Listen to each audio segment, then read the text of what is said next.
ఎవరైనా తప్పు చేస్తున్నప్పుడు నీ నోట్లోంచి చిచ్చి అనే మాట వస్తుంది, కానీ మరి నీ సంగతి ఏమిటి? ఒకసారి ఆలోచించు. బైబిల్ సెలవిస్తుంది, యెహోవా యందు భయభక్తులు కలిగి ఉండుట చెడుతనమును అనడం.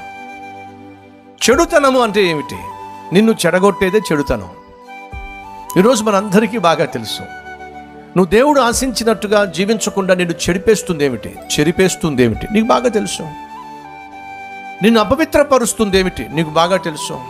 దానిని నువ్వు అని ఏ రోజైతే అనగలుగుతావో ఆ రోజు నీ జీవితంలో అద్భుతమైనటువంటి ఆ ప్రారంభాన్ని నువ్వు చూస్తావు.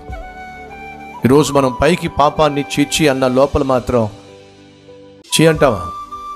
లేదు. అవకాశం కోసం ఎదురు చూస్తూ ఉంటాం. వాస్తవం. మనలో చాలా మందికి ఉన్న అభిప్రాయం ఏమిటంటే, మనం పాపం చేస్తేనే దేవునికి మనకు మధ్య ఆ పాపము అడ్డుగా వస్తుంది అనే భావన ఉంది. మనం పాపాన్ని చూస్తేనే మనకు దేవునికి మధ్య ఆ పాపిష్టి దృశ్యాలు, ఆ పాపిష్టి కళ్ళు అడ్డుగా వస్తాయి అనే భావన ఉంది. కానీ బైబిల్ సెలవిస్తుంది, నువ్వు చూడకపోవచ్చు, నువ్వు చేయకపోవచ్చు, దాని పట్ల నీ మనసులో ఎక్కడైనా కొంచెం మక్కువ ఉంటే చాలు, కొంచెం ఇష్టం ఉంటే చాలు, అదే నీకు దేవునికి మధ్య అడ్డుగా వచ్చి పడుతుంది.